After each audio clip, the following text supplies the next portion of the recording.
Well, welcome to Wednesday Night Bible Study. We've been working our way pretty diligently through the book of Proverbs. I think there was only 1 week that we've actually taken off, and that was for VBS. So we've been working our way through this. We are actually in the 17th chapter of the book of Proverbs. And the last couple were pretty long. This one's going to be a little bit shorter. We went 32 verses, then 33 verses. This week is only 28 verses. But there's a lot of good stuff in this one. There's some positive stuff. There's some more of the typical proverb organization that we've been seeing, where blah, blah, blah, blah, or blah, blah, blah, blah kind of thing. So, yeah, let's just go ahead and jump right into it tonight, all 28 verses, chapter 17. Book of Proverbs, let's go. Verse 1. Better is a dry morsel and quietness with it than a house full of feasting with strife. I put a Cheerio up there. That's the morsel. But a dry morsel is not exactly what you would crave if you were craving a good meal. If you were like, man, I'm really hungry. I can't wait to eat a dry crumb of food. But the quietness that accompanies that dry morsel, it makes it so much better. In fact, this proverb says that just having that quietness and that tranquility along with a dry morsel of food is better than a house full of feasting when there's strife or when there's fighting or arguments. And I think we can all agree with that. That makes sense. Why you don't even want to eat if you're just going to fight and argue the whole time. But it shows the importance of actually getting along. Because we know that obviously a feast is better than a tiny bit of food.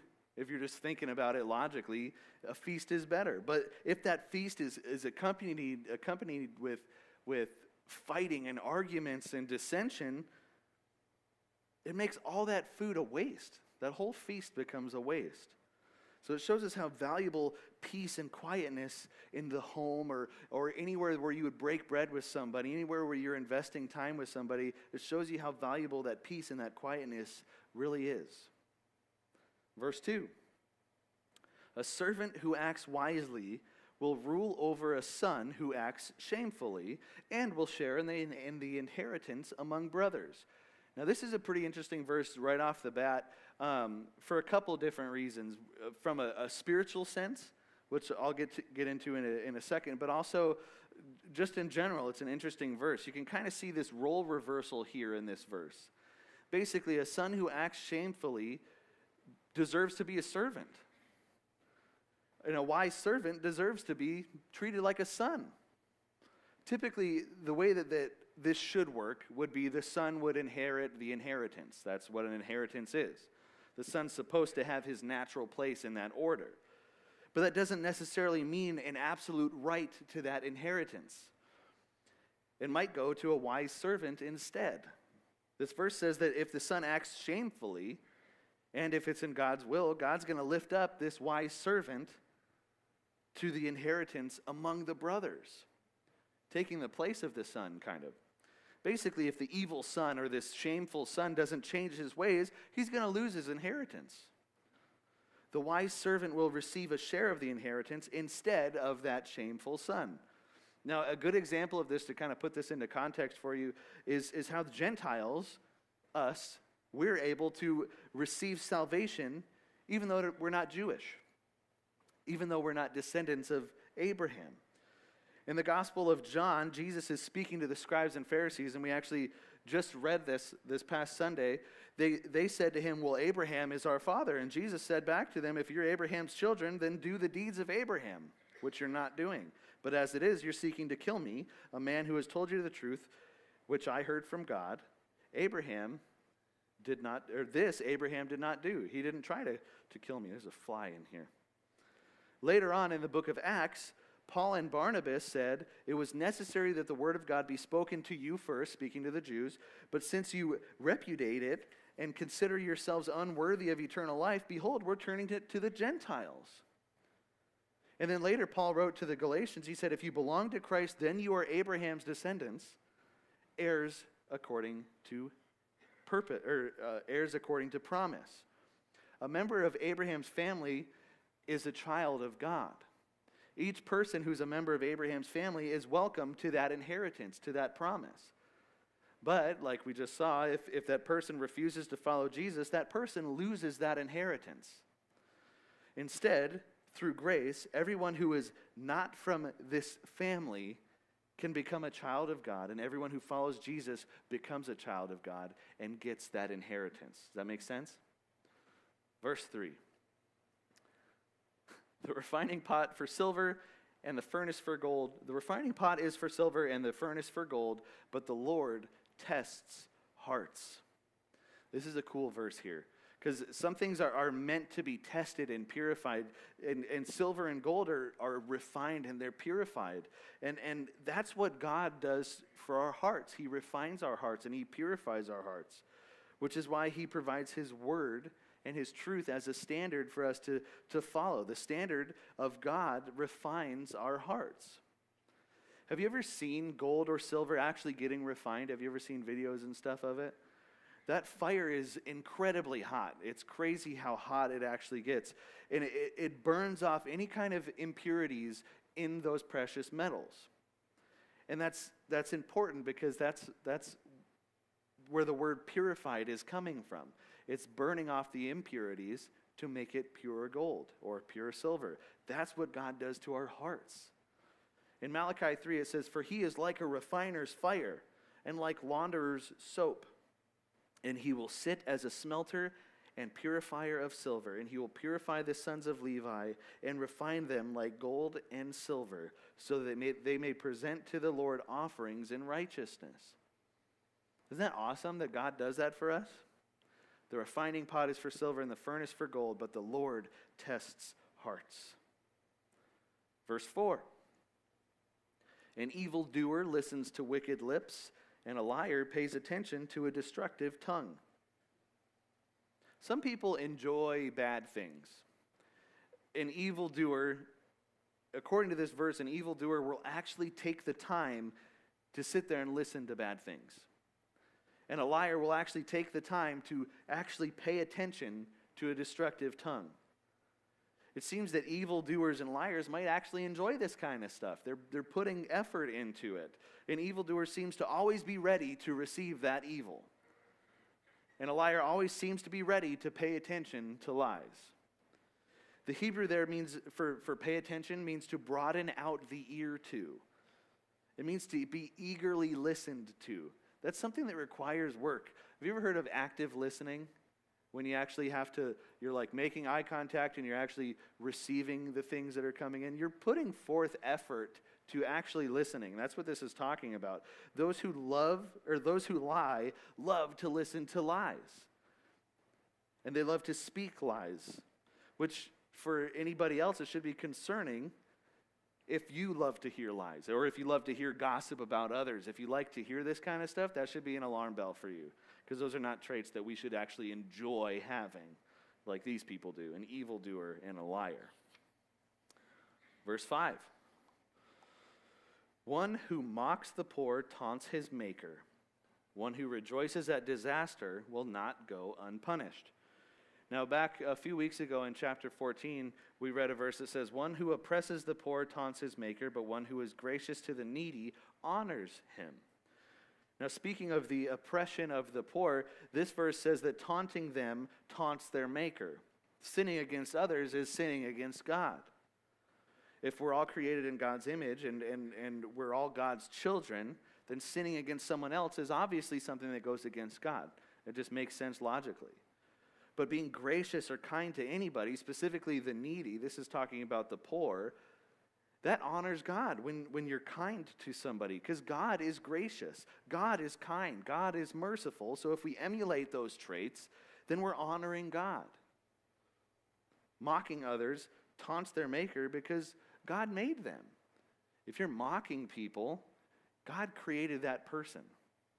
So you're mocking your maker. And those that rejoice at disaster, that just shows a person that doesn't have a loving heart. That's somebody with an unloving heart or an unsympathetic heart, somebody that doesn't care. Anybody who goes against their fellow man or despises their fellow man, they should probably expect an answer from God, because God tends to defend the weak. He doesn't want them to suffer. He wants to help them. Verse 6. Here's a cool verse. Grandchildren are the crown of the old, and the glory of sons is their fathers. It's a cool verse. I like that verse. Grandchildren are like a crown of glory for a grandparent. Now, some of you might be able to actually understand that feeling of what it is to be a grandparent. Now, I love my kids incredibly. I can only imagine what it's going to be like when I have grandkids. I'm not quite there yet. But as far as that second line, I can understand that line a little bit more, and from both perspectives too, because it's normal for kids to look up to their dads. Your dad's supposed to be this tough guy, and I know that for me, wanting my dad to be proud of me was something that was always super important for me growing up, and honestly, it still is. My dad is a big deal to me, and I've got a lot of who I am from my dad. And I think you might be able to understand that as well when you look up to your parents and you see those traits that have become your traits. Trying to make your parents proud. But at the same time, fathers need to live and parent in a way that would cause their children to glory in them. Once again, for me, I wouldn't have the work ethic that I have. I wouldn't have the drive that I have without those traits from my father, without seeing my dad do it. Just as I'm sure that you guys can see this verse alive in your lives and your children's lives looking at you. And for some of you, your grandchildren's lives. But ultimately, this is kind of a simple model just for the family in general. Grandparents should be proud of their grandchildren, and children should be proud of their parents. Verse 7. So several times in this chapter, Solomon uses a little bit of humor, and I'll try to elaborate on the humor so that you can see it, but he uses a little bit of humor here. So he says, excellent speech is not fitting for a fool, much less are lying lips to a prince. Now, we've seen a lot of verses in Proverbs about speech, especially lately. There's been a lot about speech, the importance of choosing your words wisely, and how revealing your speech can be about you and your character. People can actually show their wisdom through their speech. We've read verses about that. But they can also show their foolishness through speech. We've read verses about that too. Now, this is understood, like I said, to be a little bit humorous here because it says excellent speech is not fitting for a fool. They don't really go together. So it's kind of humorous, although it doesn't really look like it. But a fool does not have excellent speech. Excellent speech is something attributed to a wise person. So to say excellent speech is not fitting for a fool is kind of like no duh. But likewise, you would assume that a prince would speak truth. Somebody in power or leadership, for a prince or a leadership to lie, it kind of leaves a bad taste. It's not right. Now, we know in the United States, we see a lot of political leaders and stuff that do lie. People that we view as leaders or having authority, they lie a lot. But that's not how it should be. Which is why this verse points out that lies in leadership is unfitting. Just as much as excellent speech is laughable for a fool, much less are lying lips to a prince. You expect them to be truthful and honest, somebody that you rely on. They're people in positions of power. So it's a little bit of humor, even though none of you laughed. Verse 8. A bribe is a charm in the sight of its owner. A bribe is a charm in the sight of its owner. Wherever he turns, he prospers. Now, this is a little weird, and it needs to be unpacked a little bit. First of all, this makes it seem like bribes are kind of a good thing, but at the same time, we know that bribes are a bad thing. So what's this really saying? The word bribe there means present, which is weird too, because closer to the Hebrew, this actually reads, a bribe is a charm to its giver. Wherever he turns, he succeeds. And knowing that word means bribe and means present, a present is something nice, right? It's a charm. We put thought into a present. We look forward to giving a present. The problem with this is that this is not talking about a birthday present or a Christmas present or anything like that. This is basically, all it's really saying is that bribing works. It's bad, but bribing works, which is kind of an odd thing to say here, but this is saying that the gain you get from that bribe so delights that person that it accomplishes the purposes of that gift in the first place. In other words, if you give a bribe and it goes successful, it's a successful bribe. That's kind of what this is saying. It's understood that, again, Solomon's using kind of humor here, and because obviously we know that bribes are wrong. He's said that before. We've read about that in this book. Bribes encourage people to do evil things. Bribes encourage injustice. It's wrong. One of the problems is that a bribe can change a person. It can harm other people's character. And you see that a lot even now, because it seems like there's almost always a price where people decide not to do the right thing. There's always a price to do that wrong thing, where your morals come into question. But the problem is that we should always strive to do the right thing, which means we should never give bribes, even if they work. We should never accept bribes, because it can harm our character. So to help understand this a little better, I'm kind of rambling. There's a commentary that worded it better than I did. The commentary said, the offering of a bribe could be a good thing or clearly a bad thing, depending on the motives of the one who gives the bribe. So this verse is likely simply observing a truth. Bribes are effective for good or for ill. It's basically saying bribes work.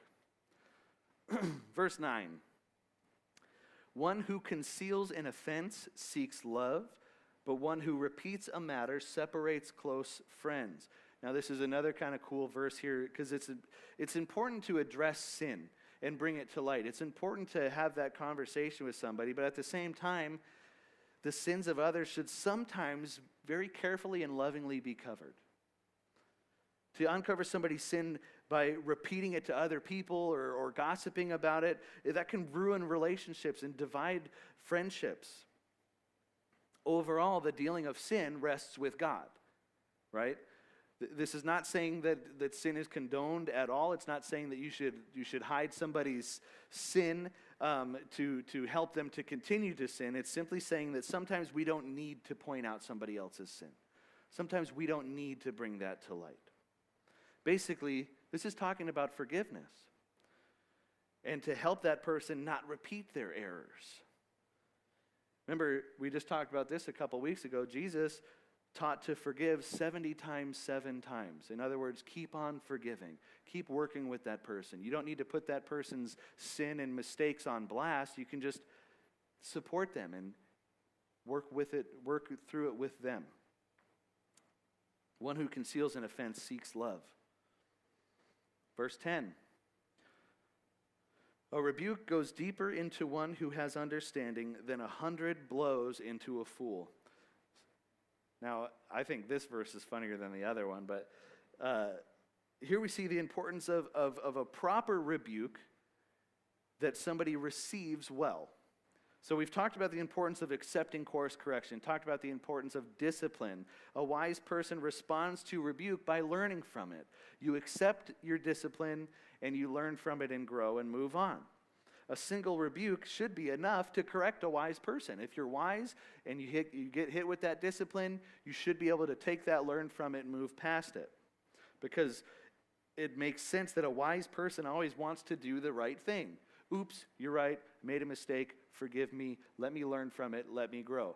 We've read before that wise people like discipline and rebuke and course correction because it helps them to become wiser and better. A wise person doesn't need punishment when they make a mistake.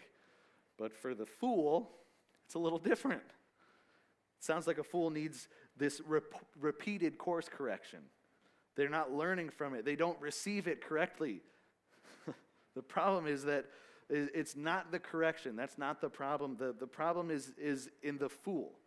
His receiving of that course correction. Their attitude prevents them from learning from the discipline. It prevents them from learning from that course correction. And this is saying basically you can whip that fool 100 times and he would still do evil things. That's basically what he's saying. Shouldn't laugh at that, but it's true.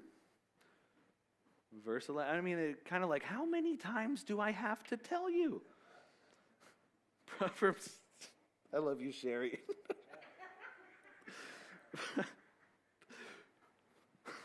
Proverbs 17:11. A rebellious person seeks only evil, so a cruel messenger will be sent against him. Now, fairly easy to understand right there at face value. A person that is rebellious seeks after evil, and if this is what they keep seeking after, then they're inviting some sort of retaliation upon themselves. You can imagine from an ancient perspective, or even from a kingly perspective, this verse makes a little bit more sense, because a ruler would send an official messenger to put that evil person that's doing that into prison or to punish them somehow. They're inviting that on them. One commentary I read said this.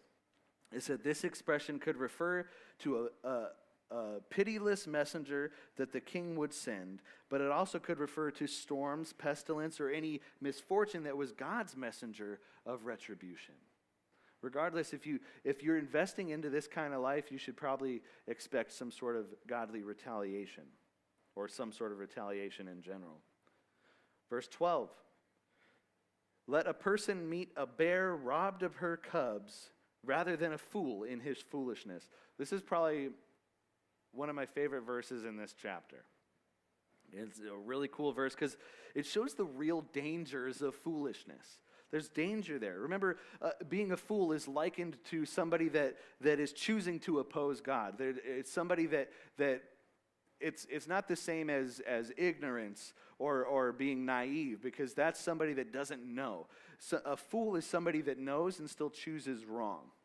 So a fool is somebody that oftentimes we read in this book, it says they hate wisdom. They enjoy doing evil things. They're set against God. And it's absolutely dangerous to be a fool on many different levels. There's bad things that happen in life, and there's obviously a spiritual consequence to that as well. But I like that this verse is talking about a fool in his foolishness. Or you could just say a foolish fool. He's a foolish fool. And that's almost like this whole other level above a fool. That's like a fool on his A game. It's absolutely dangerous to be a foolish fool. Now, the reason this is one of my favorite verses here is because we know that a mother bear is extremely protective over her cubs, to the point where even if you aren't around bears a lot, like you're not living up in the mountains or anything, if you see a baby cub alone, you're like, uh-oh, get away, because you know mommy bear is somewhere close, and mommy bear don't play no games. Notice this verse is saying that a fool in his foolishness, or a foolish fool, can be more dangerous than a mother bear that lost her cubs. That's such a cool way to explain that. It's a pretty big statement. So it's saying it's wise to stay away from a fool in his foolishness. The same way that your flags would go up when you see a baby bear, that's the same way you should react when you see a foolish fool. Verse 13. One who returns evil for good, evil will not depart from his house. Basically, it's wrong to give evil to those who deserve good. It's wrong. And I mean, we see that kind of stuff in movies and stuff all the time. Like, why are they so mean to that guy? You always want the good guy to win. And when there's injustice towards the good guy, it's naturally something that's abrasive. But this is pretty easy to understand for us because it's not just. And that's abrasive to us too. Not only is it unjust, but this verse is kind of speaking about betrayal. There's that emotional level there. But luckily, we know that the God that we serve is just. This goes against God because it's wrong. It's flat out wrong. The one who gives evil to good can expect their own home to be troubled by evil. One who returns evil for good, evil will not depart from his house. Verse 14. The beginning of strife is like letting out water. So abandon the quarrel before it breaks out. This is another one of my favorite verses in this chapter. Super cool verse. I kind of pictured like a dam. Go to the next slide. Yeah. I was going to put a dam up there, but I thought the crack was cooler. Okay, anyway. Picture a dam, and it's holding back water. Have you ever seen a dam fail? The destructive force of the water behind the dam.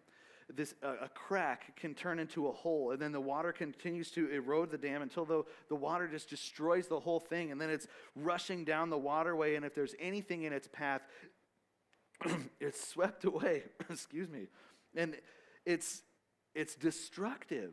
That's how strife operates. That's how quarrels operate. It goes from an argument, right? And then it gets worse. And then once it starts to build up a little bit, and it's difficult to control the course, kind of like this water. And like that uncontrolled water, it starts to cause damage.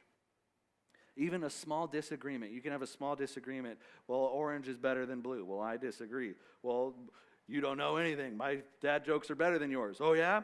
And it starts to turn into this argument. When people argue, you start to get angry. You start to get emotionally invested in that. And if you become angry, then you start to fight. And if you fight, you're going to start to hate each other. You're going to build that up against each other. A simple disagreement can lead to serious troubles, like a dam breaking. Again, going back to wise words and wise speech, our response can change the entire situation. We need to be wise enough to abandon that quarrel before it breaks out into something more serious. Cool verse. Verse 15. One who justifies the wicked and one who condemns the righteous, both of them alike are an abomination to the Lord. Now, kind of similar to that verse about returning evil for good, again, this stuff just flat out goes against God. It's unjust. Justifying the wicked is unjust. Condemning the righteous is unjust. If there's somebody in a position of power that can make judgment on people, like a judge, they should be fair and honest and just. This says that both of them alike are an abomination to the Lord. A judge that doesn't punish guilty men is evil. Likewise, a judge that punishes innocent men is evil. It's unjust. It's not the way it's supposed to work. Verse 16. This one's kind of funny. I'll give Solomon credit on this one. It says, "Why is there money in the hand of a fool to buy wisdom when he has no sense?" Another verse that's supposed to be kind of a humorous joke here, because a fool, a person that lacks wisdom, first of all, they tend to waste their money because that's what they do. But also, we've already talked about how precious wisdom is and how wisdom is more valuable than gold and silver. It's worth more than gold. But what's important to understand is that you cannot buy wisdom. It's not something that you can buy. And that's why this is a humorous verse. Why is the fool trying to buy wisdom? Can't buy wisdom. Wisdom begins with the fear of the Lord, which the fool does not have. Wisdom also requires humility and a willingness to receive discipline and course correction. Again, things that the fool does not have. So this verse is like, why is that fool trying to buy wisdom? He doesn't have any sense. Anyway, thought it was funny. Verse 17. A friend loves at all times, and a brother is born for adversity. Another cool verse here is a true friend always loves, even when times get tough. But some people look at this verse too as being kind of a humorous verse because it's worded in a way that says that your brother was born to help you, kind of. Because God knew that you're going to need some help one day, so a brother is born for adversity. God gave you your brother to help you. But it also shows that a true brother is going to show himself in the times of adversity. He's going to be there for you. A friend loves at all times, and a brother is born for adversity. So some people look at it as being humorous, saying that basically your brother was born to help you, but it seems to be more truthfully pointing to a brother being born in adversity, saying you develop that close relationship when you go through hardship together, when somebody's there for you, and when that love is evident. Verse 18. A person lacking in sense shakes hands and becomes a guarantor in the presence of his neighbor. Now, this is something that we've talked about before. We talked about taking on other people's debts before. Back in Proverbs chapter 6, if you remember, Solomon, he's talking to his son. He said, "My son, if you have become a guarantor for your neighbor or have given a handshake for a stranger, if you have ever been ensnared by the words of your mouth or caught by the words of your mouth, then do this, my son, and save yourself." So First of all, you shouldn't even do that. Obviously, by the words he's saying, if you've been ensnared by this, he says, since you've come into the hand of your neighbor, go humble yourself and be urgent with your neighbor to free yourself. You shouldn't do this. In other words, get out of it. This is saying to allow yourselves to become ensnared in somebody else's debt is lacking in sense. It's not a good idea. It's not wise to do. A person lacking sense to pay a debt of his neighbor, it doesn't make sense. It's a debt that somebody else is owed. That lack of sense comes because if that neighbor refuses to pay, then you're going to suffer for it. It's kind of like co-signing, but it's like worse than co-signing. It's saying that you're basically going to be responsible for it. It's like signing, not even co-signing. Now, this is why it's so important to be wise and be guarded against this, because wisdom guards us against foolish partnerships like this. Of course, sometimes you do want to help out, but it's saying don't take on that debt for someone else. We need to focus on our own debts. Wisdom warns us against taking responsibility for the debts of others. A person lacking in sense shakes hands and becomes a guarantor in the presence of his neighbor. Verse 19. One who loves wrongdoing loves strife. One who makes his doorway high seeks destruction. Now, this is another verse that kind of needs a little bit of unpacking. But somebody that likes doing wrong stuff, basically, enjoys conflict. Some people enjoy arguing with people and fighting with people. Some people like to cause problems, like that's enjoyable for them. Some people enjoy causing hate and causing anger and uproars. Those who love to create strife, they're expressing a love of sin. There's a darkness there. Plain and simple, those who make a point of causing trouble are being ungodly. It's not godly to do that. Now, for the second part of that verse, again, some people point to more of Solomon's super hilarious humor here. Someone that builds a high gate to protect themselves from other people or maybe show that they're important, that gate's built too high. It seems like this verse is talking about pride here. And since this verse is talking about somebody that enjoys conflict and strife, it seems that this is the type of prideful person that makes his doorway high. Now, there's other significance there as well. The neighbor that you can see how building your gate high or your doorway high can cause a strife between your neighbor. Kind of picture it like your neighbor that's always got the better lawnmower, or the neighbor that's always got the better Christmas light display. He built his doorway up to be better than your doorway. You can see that pride. A high doorway brings challenges. But in terms of that culture in the time, the challenges that high doorway brings is a little different. So if you're actually looking at the cultural significance, one of the commentaries I read said, a literally raised threshold can be dangerous. An overly luxurious feature can invite scrutiny from tax collectors and robbers. More generally, this is a person who brags about themselves, inviting disaster. They're calling attention to themselves by the way that they present themselves. Ultimately, this verse is kind of basically saying that pride leads to ruin. I know that's a lot to take in just to say pride leads to ruin, but verse 20, one who has a crooked mind finds nothing good, and one who is corrupted in his language falls into evil. Another pretty straightforward verse here, one who has a crooked mind or a perverse mind or a twisted mind, depending on what your translation says, they find nothing good.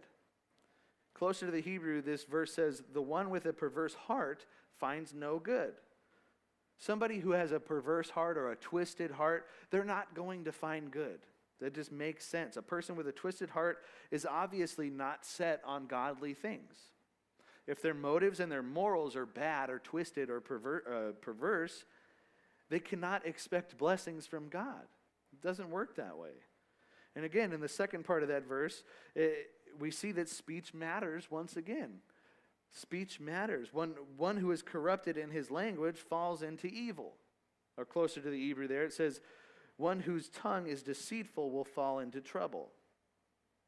This kind of speech not only displays the evil of someone's heart, remember the way that you speak kind of shows your character, but it'll lead you to evil ways. Verse 21. He who fathers a fool does so to his sorrow, and the father of a fool has no joy. Again, a fool is somebody that knowingly chooses to be ungodly. There's somebody that doubts truth or rejects truth. They choose a life that leads away from God. They're choosing that. So obviously, as a parent, we want our kids to be God-fearing kids and to discover God's love for themselves and to be wise. Now, since a fool is opposed to godly wisdom, a fool is essentially an evil person. And because that son is evil, the father suffers for that. This verse says that he's sorrowful. The father of a fool has no joy. That's heartbreaking. And what a sad way to look at it, too. There's both pain of the consequences of the child's regret, where you're kind of looking at it like, well, did I mess up? Is this my fault? Did I lead my kids astray? Did I teach them something wrong? Was I too overbearing? Did I push them away from God? There's that parental guilt. But at the same time, there's spiritual ramifications of choosing to be ungodly as well. It's a lot of pressure to put on a parent. So no wonder it says that he has no joy and he's sorrowful. Verse 22, a joyful heart is good medicine, but a broken spirit dries up the bones. I was hoping to have just like a super happy verse, but there's always the other side. But basically, this is saying a joyful heart is good medicine. You ever hear that saying, well, laughter is the best medicine, right? You always hear that. Being joyful and being cheerful is good for you, just in general. We read a couple weeks ago that joy is essentially contagious to those around us. But at the same time, what's really cool is joy is good for us. It's like good medicine. And in fact, the word there for medicine means healing. A joyful heart is literally good for you, for your whole body, for everything. In any way that you can think of, joy is good for you. There's no non-benefit to having a joyful heart. There's none. Our emotions are so powerful, and we need to learn to control them. Just reading this reminds, Jim Carrey did a stand-up in like 1985 or something like that. He was real young, and he talked about if somebody was just always as happy as like a gospel singer, just all the time, and he said that you would try to avoid that person. And he said the guy, he called him the happy guy, and he calls his wife. He's like, no, I'm going to be late again. No, it's the happy guy. He's right by the car. I can't get near it. And I think I saw him on the hill the other day. And he's all like, joy. Anyway, that's what that reminds me of. It's good for you. Sorry. But our emotions are powerful, so we need to learn to control our emotions. And that's one reason why clinging to God and being faithful is so important, because one of the fruits of the Spirit is self-control, talking about that. And Paul was actually a good example of controlling emotion like this. And before I get into what he says, just think about some of the stuff Paul went through. Can you imagine how devastating that would be if he didn't have a positive outlook? Thank God, he says multiple times that he was content with what he got. I think a lot of people would not have that strength. So Paul wrote this to the Philippians. He said, not that I speak from need, for I have learned to be content in whatever circumstances I am. I know how to get along with little, and I also know how to live in prosperity. In any and every circumstance, I've learned the secret of being filled and going hungry, both of having abundance and suffering need. I can do all things through him who strengthens me. He's content no matter what he's got, whether it's a lot or little. But Paul also wrote this in Hebrews. He says, make sure that your character is free from the love of money, being content with what you have. For Jesus himself said, I will never desert you, nor will I ever abandon you. That's enough. But Paul also wrote this to Timothy in his letter to Timothy. He said, godliness actually is a means of great gain when accompanied by contentment. For we have brought nothing into the world, so we can't take anything out of it either. If we have food and covering, with these we shall be content. It's good enough. Which one? So, Philippians 4:11 4:11. I don't have it actually written down here. I believe it's, I'll get it for you though. Do you want all three of those? Or do you just want the Philippians one? Okay. I believe it's Philippians 4:11 and 12. I think. I'll let you know after. But being content is important. Having a joyful heart is important. But then, of course, on the other hand, you see a broken spirit dries up the bones. Those who are defeated and broken in spirit will see the effect in their health and in their overall experience of life. When you have that broken spirit, it's going to feel like their life has withered up and dried up. Now, if you've ever experienced depression, like true depression, you can literally feel that weight. You can literally feel the weight of that emotion. Depression is heavy, and it's terrible for your overall health. Just in general, just speaking from a physical sense, joy is good for your whole body and your whole life. A broken spirit is bad for your whole body and your whole life. Verse 23. A wicked person accepts a bribe from an inside pocket to pervert the ways of justice. Back to bribes again here. Bribes are not just wrong morally, but oftentimes it's illegal. It's something done behind the scenes. And they're unjust. They're wrong. It's a wrong thing. Manipulating the law is wrong. That's why Lady Justice has the even weights with a blindfold. It's supposed to be just. Bribing somebody in power to manipulate the law is wrong. Bribing in general is wrong. This is talking about corruption and lack of integrity here. Injustice. It's not just. We see the corruption of power throughout the entirety of humanity. Throughout the 12 minor prophets, we kept reading about the corruption of leadership and the corruption of the judicial system. Corruption of justice. It's flat out wrong. It's evil. It's evil. When you know for certain that something is just and it doesn't happen that way, you naturally have like a visceral emotional reaction to it because it's wrong. It's evil. Verse 24. Wisdom is in the presence of one who has understanding, but the eyes of a fool are on the ends of the earth. Now, this verse is understood to mean that a wise person is able to use that wisdom to make everything clearer and to make everything more easily understandable. And that's what's crazy. Why wouldn't you want that? That sounds wonderful. Doesn't that sound nice to have that kind of wisdom? To be able to understand things and be wise? If only wisdom was available to everyone. Oh, wait. It is. We've read that multiple times in this book, that wisdom is for anybody that puts in that effort to seek it. Wisdom is available for everyone. You got to work for it. But that person that we keep reading about in here, that fool, they're not looking for that direction. They're not looking for that stuff. They think they know everything. Closer to the Hebrew, this says wisdom is the focus of the discerning. The focus. It's worth noting that you tend to hit the target you're aiming for.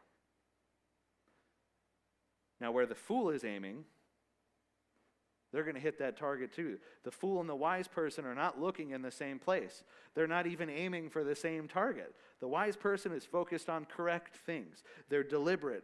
And now for the fool, where it says that they have their eyes on the end of the earth, to have your eyes on the ends of the earth means that you're looking all over the place.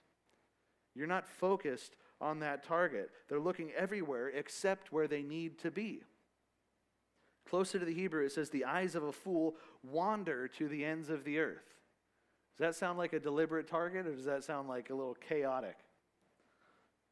Verse 25. A foolish son is a grief to his father, and bitterness to her who gave birth to him. Now, this is very similar to the verse that we read back earlier in Proverbs in chapter 10. We read, earlier tonight, actually. This first part says, he who fathers a fool does so to his sorrow, and the father of a fool has no joy. We just talked about that one. But in Proverbs 10, it says, a wise son makes a father glad, but a foolish son is a grief to his mother. Like I said, we want our kids to grow up being God-fearing kids and to discover God's love for themselves and to be wise about it. We don't want our kids to be foolish. and to be opposed to godly wisdom. And this verse shows just how devastating it can be to both parents. It's a terrible thing. It seems that because of the motherly instinct, that second part of the verse seems to hit a little bit harder. A foolish son is a grief to his father, but a bitterness to her who gave birth to him. That motherly instinct there and the motherly bond that a mom has with her kids, there's distinct pain and bitterness there that the mother feels when their child does not seek after God and seek after truth. Verse 26. It is also not good to fine the righteous, nor to strike the noble for their uprightness. Another verse about justice here, or injustice rather. The righteous and or the upright should be rewarded. You imagine a righteous person, an upright person, they're doing the right things. They should be treated well. This is kind of another kingly verse here. Notice it says, striking a noble for their uprightness. Now this is a good proverb for somebody that's in leadership, especially when you read it closer to the Hebrew. Because the way that it's worded here in the New American Standard is a little weird. But look at it this way. Close to the Hebrew it says, it is surely not good to punish the innocent or to beat a noble for his honesty. Those people that are in positions of authority, they need to know the truth. They can't be everywhere at once, and they need to know what's going on. They need to know the truth, even if the truth is bad news. They need that kind of information. Last week we read that a divine verdict is on the lips of a king. His mouth should not err in judgment. They're looked at as leaders being appointed under the authority of God. God gives authority to kings, and their decisions are important, and their decisions affect a lot of people. But we also read that righteous lips are a delight of the king, and one who speaks right is loved. So going back to that noble, it's important for kings to hear from those who speak honestly and speak wisely. And in that wise counsel, righteous lips are a delight of kings, and one who speaks right is loved. Wise counsel is very valuable, especially to somebody in leadership. And it's a delight even, as Scripture says. Right and honest speaking is valuable, and it's loved. Speaking truth to a leader, even if it's a difficult truth, it's going to gain love and respect of those in authority. They need to know that information. Verse 27. One who withholds his words has knowledge, and one who has a cool spirit is a person of understanding. I just thought of a really lame joke. I was going to say, I have a cool spirit. But that's not what this is saying. Closer to the Hebrew here, it says, a man of knowledge restrains his words, and a man of understanding keeps a cool head. It's going back to speech once again, another verse about speech. Our speech reveals our character, and that includes lack of speech. Sometimes it's wise to just keep your mouth shut. And sometimes it's wise just to pause and ponder for a minute and focus on your response before you speak. Wisdom can be displayed by withholding speech. A wise man thinks carefully, and sometimes it takes a minute or two for them to respond and make a good decision. And keeping a cool head displays wisdom as well, because wise people that respond properly have this peace and contentment to their response. You can kind of contrast this with talking too much or responding too quickly or being rash. It might show foolishness rather than wisdom. Likewise, being quick to anger or something like that, or losing your cool, might look a little foolish as well. So sometimes withholding your words reveals knowledge, and having a cool, level head shows a person that has understanding. And then verse 28, this is another one that's supposed to be funny. Even a fool, when he keeps silent, is considered wise. When he closes his lips, he's considered prudent. Now this verse kind of continues along the same lines of that last verse, but it shows the importance of self-control when it comes to speech. A fool might even look wise if they have enough self-control to keep silent. It's kind of a funny verse, kind of supposed to be funny. Because if you look at the last verse into this verse, it kind of plays on the irony of it a little bit. It says, a wise person withholds their words when they need to, and even a fool seems like they're wise when they withhold their words. But you can see how this verse kind of goes in two different directions too, because first, keeping silent or waiting to reply, it creates this kind of assumption of wisdom, even if it is a foolish person that's keeping silent. It kind of creates that illusion. But also, a fool's words are evil and foolish. So arguably, the foolish person should be silent, right? So you can see how they convey wisdom by keeping silent, but at the same time, they're doing good because they're keeping their foolish mouth shut. But not only do they look wise for being silent and waiting to reply, but also they can't actually say anything evil if they're keeping themselves silent. But bottom line, this last verse is saying we should not speak too much. We should be careful about our words and how we use our words. We should think before we speak. We should be able to use wise words. And with that, that's all 28 verses of Proverbs chapter 17. Next week we'll go through chapter 18. Let's pray. Heavenly Father, thank you so much again for your word, God, and your wisdom that you're pouring out of this book, God. I pray that we can take these things to heart and learn from them and grow from them, God, and that we can apply these things to our lives and we can pray for more wisdom, God, and just be a light to this world, God. Help us to say the right things and to know the right things, God. Equip us and build us up and purify us, God, like a refining fire.